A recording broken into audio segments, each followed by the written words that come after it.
Avec beaucoup de plaisir et de bonheur, nous reprenons le Zman Kaitz avec l'étude. D'ailleurs, je crois que bientôt c'est la Hiloula du Ramchal, n'est-ce pas? Oui. Je ne me trompe pas. Ah, Yesod, c'est pas Yesod. Ça veut dire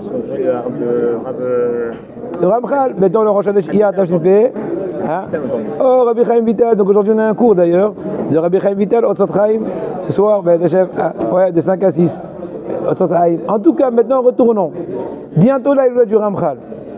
Le Ramchal, on est maintenant au second chapitre, de par les 26 chapitres du Messiat Yesharim, le chemin des justes, des droits. Alors il te dit comme ça, là il va parler, le sujet est, donc le premier sujet c'était, on l'a dit, d'accord? D'accord.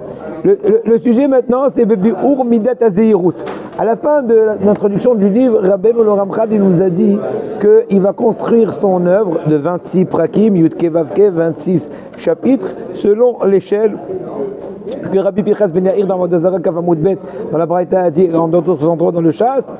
Torah, elle amène vers la prudence, prudence vers le zèle vers la propreté, propreté au niveau des midot, etc. Donc un à un, une étape après l'autre, une à une, Rabbeinu Ramchal, il va expliquer chacune de ces étapes-là, tous les éléments qui risqueraient de te déranger dans ces étapes, tous les éléments qui t'encourageraient à avoir du zèle, etc. et ainsi de suite.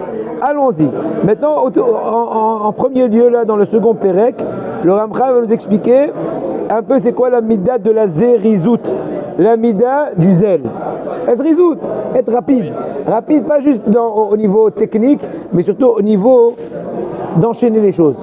Ne pas laisser. Voilà. Il y a la zérizout où il y a Adam Nizahar, excusez-moi, correction, zéhirout, la prudence. Correction. Zérizout, c'est plus tard. Déjà la prudence et ensuite il y a le zèle.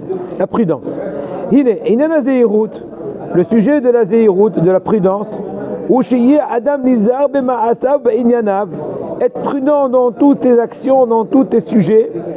En d'autres mots, réfléchir, inspecter toutes tes actions, tous tes chemins. Est-ce qu'ils sont bien ou pas? Afin de ne pas se laisser à l'abandon, au danger de l'abandon au niveau Avadon. C'est quoi Avadon? Les Tserara. Il veut te faire échouer à tout instant. Il est là. Il est en train de te guetter. Attention, ne te laisse pas aller dans la routine comme un aveugle qui tâtonne ou qui marche dans l'obscurité. Il est aussi bien aveugle et aussi dans l'obscurité. Donc aussi bien il est aveugle, il ne voit pas, et il est dans l'obscurité, on ne le voit pas. On ne peut même pas le diriger. C'est l'expression ultime de le maximum d'erreurs. Oui. Combien il y a de Yetzira? Combien il y en a? Il y a une très grande ma'loket que c'est une force spirituelle ou c'est des esprits que Kadosh Baruch Hu t'a donné ou pas. Une grande ma'loket. Mais pas toutes. Et Tzara, c'est une force que Kadosh Baruch Hu a inculquée en l'homme pour le mettre en épreuve. Des volontés, des penchants. Le penchant. Chaque homme né Israël et les Goyim, ils ont aussi. Très petite échelle. Ils ont à peine Nefesh Hiyunit. Ah bon? Oui, ouais. Ils n'ont pas la Neshama. Mais pas du tout, ils ont à peine Nefesh Hiyunit, ils ont le degré le plus bas de Nefesh. Et Nefesh, Roi, Anchama, Aya, Ida, ils ont le plus bas degré de Nefesh, moins que cela, on meurt. Bon, Veine, Zé Davar, Shasechel, Ayeveu Vadaï.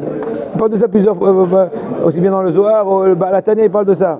Veine, Zé Davar, Shasechel, Ayeveu Vadaï. Tu dis, c'est toute logique oblige de comprendre comme cela. Qui a arrêté la Adam de Avaskel. Tu as une conscience, tu as une intelligence de te sauver, de te garder, de te sauvegarder, de te sauver de tous les abandons, les dangers de ta neshama. Comment une personne, comme une autruche, qui se cache la tête, n'est-ce pas? Elle voit un danger, elle se cache la tête, ça y est, il n'y a plus de danger. Tu es en train de, au contraire, essaye de fuir, essaye au moins. Il te dit le Ramchal, il n'y a pas une plus grande bassesse et idiotie plus grande que cela. Ça fait plaisir. Ça va? Ça fait plaisir, Baruch Hashem. Vous avez manqué. Ben oui, c'est réciproque. Baruch Hababik. Merci. J'ai mis au travail, mais ça fait plaisir. Norbert. Alors, envoyez le numéro. Aïe aïe aïe, vers Osé Ken, il n'est pas de ma behemoth. Tu dis, le Ramchal, le truc qui fait peur. Si t'es pas prudent, t'es pire qu'une bête. Pourquoi? Parce que même une bête, ou une bête hayot, behemoth, il a un instinct de prudence, un instinct d'autodéfense, appelle ça comme tu veux. Sauvegarde. C'est leur nature, ils se gardent. Eux, ils vont se sauver de tout ce qui leur semblerait, encore une fois selon leur ressentiment. De quoi? De tout ce qui risquerait de le mettre en danger. Il te dit le Ramchal, celui qui va dans son monde, sans réfléchir, est-ce que mon chemin est bon ou pas assez bon? Eh bien, il est comme cet aveugle-là qui est en train de marcher au bord de la rivière, que son danger est certain, est très grave, et son mal est très propice, plutôt que sa hatzala. Le danger est presque à 100% de chance. Qui oulam esron hashmira mepene haivaron hativ'i, on pene haivaron haretsoni, aynu estimat ayna mepinat efes et adou. Peu importe, il y a soit être aveugle physiquement parlant, ou être aveugle au niveau intellectuel. Les personnes, ils s'en fichent. Mais écoute, tu respectes pas Shabbat, dis c'est pas grave, je m'arrangerai en haut. Mais ils vont te faire en méchoui, dis c'est pas grave, je vais donner du choix. Vous comprenez? Avançons. Iné Yirmia, il te dit, Rabbeinu, voilà qu'Yirmia, il se plaignait sur ce problème-là que les gens de sa génération, Yirmia, on parle de l'époque de la fin du premier temple. Parce qu'ils avaient ce problème-là, et ce négat. On a parlé de Tassaya Metzora, n'est-ce pas? Et ce négat-là. Shayou ma'alimim enem ma'azem. Ils faisaient pas attention à leurs actions. Et ils les laissaient aller, mettre au boulot dodo. Bli shasimulev virot ma'em. Qu'est-ce que je sais? Est-ce que je me comporte bien? Qu'est-ce que je dois arranger?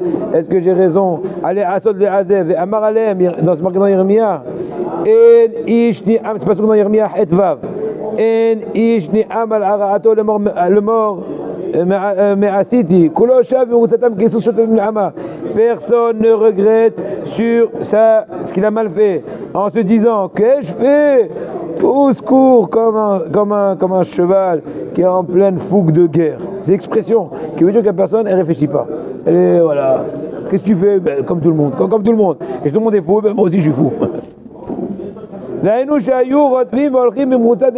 En d'autres mots, il dit le Ramchal, ils étaient soumis à la vitesse, à l'engrenage, à la routine de leurs habitudes, sans se laisser un seul moment de pouvoir réfléchir sur mes chemins, sur mes conceptions, mes façons d'agir, mes façons de me comporter, mes tfilotes, mes brachot, ben adam la avero, ben adam la makom. Et bien, en fin de compte, qu'est-ce qu'il en résulte de cela? Il te dit le Ramchal, il tombe dans le piège sans aucune, comment dirais-je, sans être prévenu auparavant, parce qu'ils sont, c'est une personne qui tombe quand elle a été prudente et est tombée, elle est plus ou moins un peu préparée. Mais quand c'est prac, le coup est fatal, ça fait mal. Écoutez bien, le Ramchal nous dit le secret. C'est un des plus grands stratagèmes du mauvais penchant et de ses ruses. De quoi? De te combler d'affaires. Ah oui. Il t'affaire. N'est-ce pas? Sans cesse dans les cœurs des hommes, afin qu'il ne leur reste même pas un petit moment de soupir pour réfléchir, regarder, introspection, n'est-ce pas? Introspective. Dans quel chemin on va? Parce que le Serara, lui, il est oui conscient de la vérité. Et tellement conscient qu'il travaille fort à l'inverse. Quoi? C'est très bien. C'est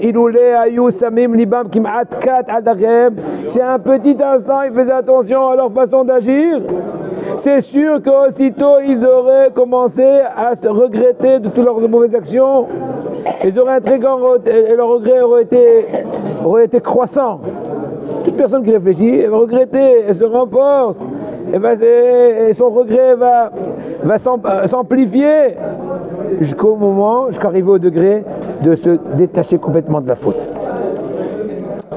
Et donc c'est en fait l'idée de Paro. On sait très bien que le Paro c'est un des personnages qui représente les Tzerara, que disait Paro, l'impie Paro, Shmot Hetet, par rapport à Israël, Tirbad, Avoda, Alanashi, Paro les dit allez, mettez-leur en travaux forcés, qu'ils n'aient jamais eu le temps de réfléchir, jamais eu le temps de penser à Hachem, jamais eu le temps de retourner vers Hachem, prier à Hachem, se remettre en question, se rapprocher, se repentir. Il leur laissait même pas un petit moment pour faire attention à leur situation, aucun moment de répit, où il y a Simon et Anegdo, ou bien essayer de commencer à faire un stratagème contre lui, faire une rébellion, faire la révolution égyptienne. Et là, il y a Mishtadel, la Fria, Libam, il faisait en sorte de déranger leur cœur, dit leur réflexion, dit leur façon d'analyser. Mikolit Bolenut. Il n'y a aucune façon de réfléchir. Comment? De par le biais des travaux forcés incessants. Ainsi aussi le stratagème d'action du Yetzirah par rapport à tous les hommes. Parce que c'est un vaillant guerrier, un vieux général, c'est même un maréchal. Oumloumad al-Mimoud, il est spécial dans toutes les ruses. On ne peut pas se sauver de lui. Seulement, à moins qu'on ait beaucoup de sagesse et beaucoup de réflexion. Et c'est ce que dit en fait le Navi Haggai. Qu'est-ce qu'il dit Haggai? Simo levavrem la darkerem, mettez vos cœurs dans vos chemins. C'est une façon de dire, réfléchis à ce que tu es, où tu en es, où tu dois être, où tu es. Et Shlomo il te dit dans sa sagesse, Mishlevav Dalet, ne donne pas le sommeil à tes yeux, et même pas un petit répit à tes paupières. Sauve-toi vite comme un tzvi, comme un cerf. Donc le plus tôt possible. En fait, de quoi? Du terrain qui te laisse patauger. Nos sages, ils ont dit, dans Moed Katanhe Amoud Aleph, tout celui qui jauge ses chemins, en d'autres mots, qui travaille avec réflexion dans ce monde-là, eh ben, il aura le mérite de voir la Yeshua d'Akadosh Baruch Hu. Et donc, c'est clair, pour finir ce chapitre-là, n'oublions pas l'essentiel. Même après avoir eu le mérite de s'être réveillé et de commencer à faire une rétrospective dans ses actions, n'oublions pas l'essentiel, qu'il ne pourra réussir dans son opération que si Akadosh Baruch Hu l'aide, parce que le Yetzirah est puissant et robuste et très dur, comme ce que je le passe dans le Tehillim la Metzaïn Amedbet, que le rachat est en train de guetter le tzaddik et il essaie à tout instant de le tuer, de le faire descendre. Mais Hachem, il dit David Ameler, il ne va pas le lâcher entre ses mains. Mais si une personne fait en sorte, elle fait son mieux, Akadosh Baruch Hu, il va l'aider, il va se sauver du mauvais penchant. Mais si lui-même, il ne fait pas attention à lui-même, il ne se remet pas en question, il ne réfléchit pas, il ne tape pas sur la table pour cesser le train-train, c'est sûr, il dit le Ramchal, qu'Akadosh Baruch Hu non plus ne va pas veiller sur lui. Et toi, le Seigneur t'aidera. Mais si toi-même tu as déclaré faillite, pourquoi veux-tu cacher, il va te faire un nouveau capital, alors que toi-même tu es toi-même désespéré de toi-même? Parce que si lui il n'a pas peur, il n'a pas pitié de lui, qui aura pitié de lui? Et c'est comme ce qu'ils ont dit nos sages dans Masachet Brachot d'Aflamet Gimal Moud Aleph. Tout celui qui n'a pas de conscience, on n'a pas le droit d'avoir pitié de lui. En d'autres mots, aide-toi, le ciel t'aidera. Et ce qu'ils ont dit nos sages dans Masachet Avot, Perek Aleph Jayudal, on a lu ce Shabbat, avant-hier, premier chapitre de Pirkei Avot. Im en anili mili. Si je ne suis pas pour moi, qui sera pour moi? Bonne journée, Odesh Tov à tous.